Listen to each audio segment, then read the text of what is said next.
विमान बेचकर गुमान खरीदा नहीं जाता। क्या कहना है?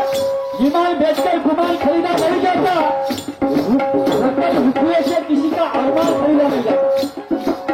रकम रुपये से किसी का अरमान खरीदा नहीं जाता, क्योंकि ईमान की कीमत रुपये में नहीं होती।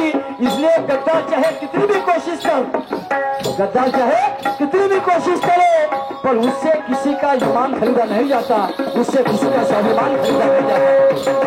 स्वाभिमानी बनना है। लोकशाही दिली तुझ्या बापान देशा, लोकशाही दिली तुझ्या बापान देशा, म्हणून न्याय मागताना दिसते एक वेशा, म्हणून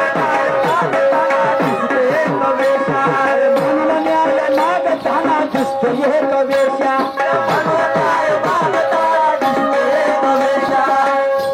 लोकशाही दिली तुझ्या बापाने एक देशा, या देशाला लोकशाही कोणी दिली? तुमच्या बापाने दिली, बाबासाहेबांनी दिली, ज्यांची आज जयंती आहे 133वाली, त्यांनी लोकशाही दिली तुमच्या देशाला। लोकशाही दिली तुझ्या बापाने देशा, नाही का? आणि म्हणून न्याय मागताना दिसते एक वेशा, मग तुम्ही तिथे कशासाठी ठोकताले सलाम?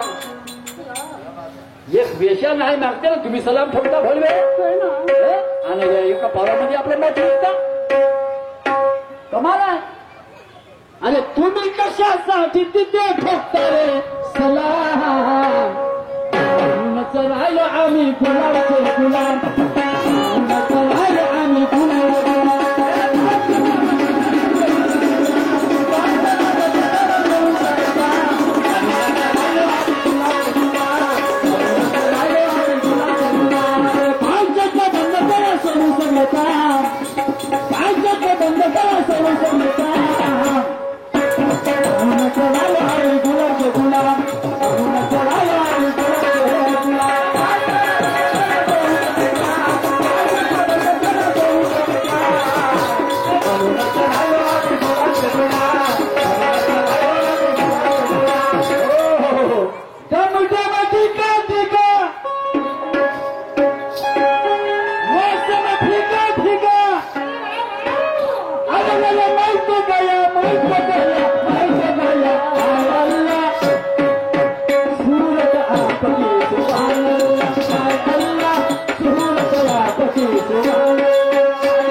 शुक्रिया अदा करता हूँ, धन्यवाद।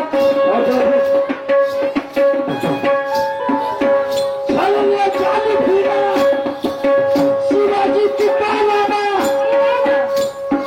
ज्ञानी भीमा आणि शिवाजी तुकारामा, त्याचा झेंडा तुमच्या हातामध्ये दिसते पुन्हा।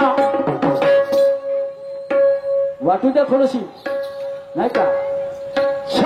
ज्ञानी भीमा शिवाजी तुकारामा आणि त्याचा झेंडा तुमच्या हातामध्ये दिसत पुन्हा। अबे कहा म्हणता, अरे कहा म्हणता, आणि नेता कोणीकडे ही कहा म्हणता, नेता कोणीकडे ही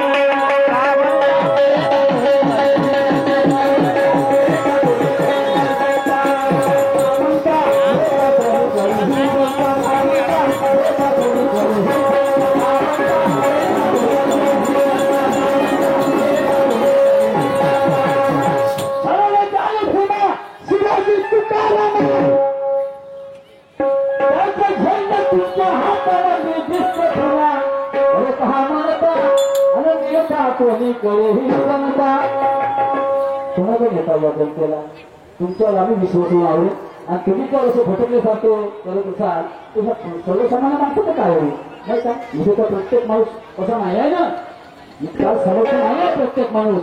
काही लोक तुमच्या पाठीमागे तुमची आस करतात, तुमची अपेक्षा करतात, नाही का? जी जिथे जाईल तिथे जाती, ही जी नंतर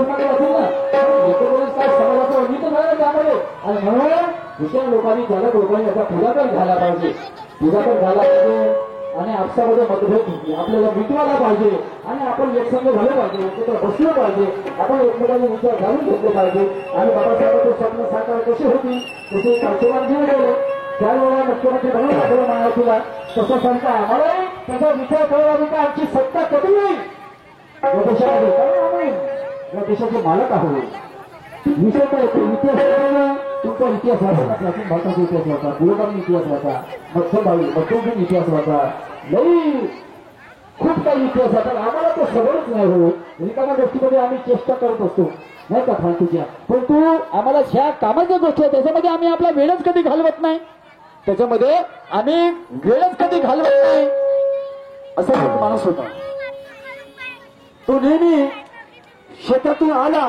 की आपल्या बायकोच्या चुलीशी पाय लावून बसायचा आहे का बायानं तुमच्यासाठी आहे नवरा तो शेतातून आला की बायकोच्या चुलीपाशी पाय लावून बसायचा आणि बायकोला स्वयंपाकाचा त्याला तो चुलीपाशी तिथे बसायचं बायकोने एक दिवस त्याला म्हटलं नवऱ्याने गावामध्ये रोज एका चुलीला पाय लावून बसणार हे का म्हणतो माणूस तिथे चौकात जाताना म्हणते थोडंसं काही समजून म्हणते चार गोष्टी तर तो माणूस नवरा म्हणते का ठेवला आहे म्हणते चौकामध्ये काय जाऊ म्हणते अहो जाऊन पहा म्हणते चार चौकाच्या गोष्टी हाल हवाल करते म्हणते देशाचा महाराष्ट्राचा राज्याचा तुम्ही खूप लावतेच म्हटले हा अवस्थान प्रस्तावून चौकामध्ये जाते अवस्थान प्रस्तावून चौकामध्ये जाते आज हा कधी नाही चौकात जाणारा माणूस तर जे चौकामध्ये 10-5 लोक बसले राहते ते आले का म्हणते येता बरोबर म्हणते आले याले का म्हणते आले हा म्हणते का तुमच्या डोक्यावर बसलो आलो तर तुम्ही बसले आम्ही बी आले बसाले याले आला लाग हा बसतच होता हा उठून उभा झाला बसतच होता तर उठून उभा झाला मग तेच लोक पुन्हा का म्हणते उठल्या याले म्हणते उठल्या याले पुन्हा राग आला हा उठलं मग हा निघला घरा करतो मग ते चालल्या आणि मग ह्या आला बायको काय चाललं बहीण म्हणते मला पुन्हा म्हणजे नको म्हणते तू तरी चौकात जा म्हणून काय आहे म्हणते चौकात गेलो कारण काय झालं म्हणते बहीण म्हणते पाय मी गेलो म्हणते तुला म्हणलं असतं गेलो म्हणते थोडंसा आता बसतच होतो ती एक व्यक्ती म्हणते म्हणे आल्या मी म्हणलं म्हणे का तुला डोक्यावर बसलो का मग म्हणते मला रागा मी उठून बसायला तर मला म्हणते म्हणजे का उठल्या बोटा ज्याला काही म्हणणं बोल नाही म्हणते आणि मग घराकडे यायला लागलं तर म्हणतो म्हणजे काय चालल्या अहो म्हणते म्हणलं असं पहिली वेळ गेला चौकात आणि मग याच्या होता मिरच्याचा सातरा वावरामध्ये गावाला लागून गावाला होतो त्याचं होती झोपडी आणि हा रोज त्याचं जागलेला जायचा मिरच्याच्या सातऱ्यावर जागा नाही का तर हा गेला जेवण खाऊन करून झोपडीमध्ये मस्त झोपला आणि 4 चोर गेले पोते घेऊन याची मिरची चोर आले नाही का तर याने केवळ चौकामध्ये गेल्याचं स्वप्न पडलं आणि हा झोपीतच बोल पडला त्या बाईचा नवरा ह्या कसा म्हणते जसे चोर आले पोते घेऊन तर हा झोपीतच बोल पडला यायला नाही चोर आले म्हणून हा झोपीतच बोल पडला तर काय म्हणते आल्या चोरायला कधी याला कुठून दिसलो चोरायला वाटलं मग पुन्हा थोडा वेळ शांत राहिला मग ते चोर खाली बसले तर हा पुन्हा म्हणते बसले अबे म्हणते आता याला दिसलं तर ते उठून उभे झाले तर म्हणते उठले आणि मग त्याला वाटलं का आता हा धावल्याशिवाय असता तर मग निघले पळत तर मग ते चालले हा झोपूनच आणि मन घरी आला ना बायकोले म्हणते नाही सकाळी उठला आणि सासऱ्याजवळ गेला म्हणते माये पोते तर बांधून आहेत झोपडीमध्ये हे 4 पोते कोणाचे होय हे रिकामी 4 पोते कोणाचे होय तर मग ते बायको म्हणते चोरगी आली असती माहितल्याच्या बिल म्हणते मी रात्री चौकात गेलो तर तो गोष्ट म्हणजे असं थोडं आठवते म्हणते का मी झोपीमध्ये काहीतरी तोड पडलो बरोबर आहे म्हणते ते आले असते तर तुम्ही म्हणले असाल म्हणते का आल्या ते म्हणते बसले असते तर तुम्ही म्हणले असाल म्हणते का बसल्या बरोबर आहे म्हणते आणि उठले तर म्हणले असेल म्हणजे पण उठल्या आणि निघले तर म्हणले असेल म्हणजे चालल्या आता झालं तर नाही म्हणे चौकात चालायचा तुमच्या बैल म्हणे आजपासून रोज जात जाईल हा आणि म्हणून कधी बायकोचंही ऐकायला लागते कधी बायकोचंही ऐकायला लागते कामात येते बरं म्हणून जरा 4 चौकातली सवय एकच फिरासारखं नको जगा नाही का जगासाठी जगालं इतरांसाठी जगालं नाही का जगासाठी जगा नाही तर काय जगण्यात ठेवला काही अर्थ नाही जगण्यामध्ये जन्म घेणे हे कोणाच्या हाती जन्म घेणे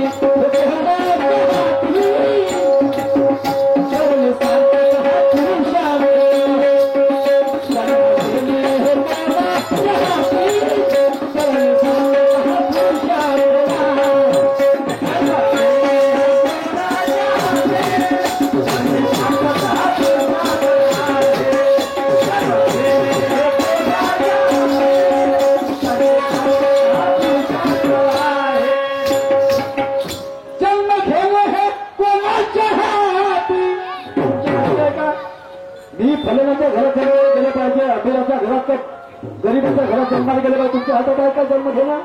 नाही आहे, नाही ना. तेव्हा जातीत जन्म घ्यावा हे तरी तुमच्या हाती आहे का? नाही आहे. पण त्यांच्या जीवनाचं सार्थक करणं मात्र तुमच्या हाती आहे का नाही? बरोबर. म्हणू शकतात माझे जन्म घेणे हे कोणाच्या हाती, पण करणे सार्थक हा पुरुषार्थ आहे ना.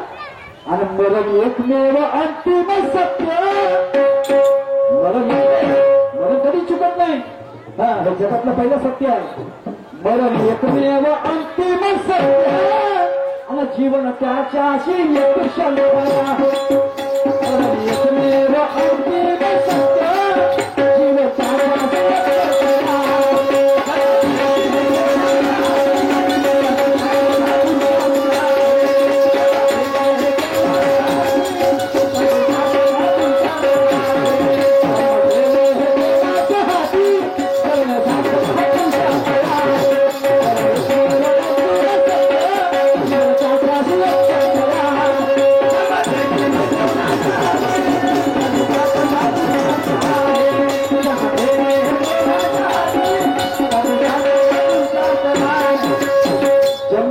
कोणाच्या हाती करणे सार्थक हा पुरुषार्थ आहे. आणि मरण एकमेव अंतिम सत्य आणि जीवन त्याच्याशी एक शर्त आहे.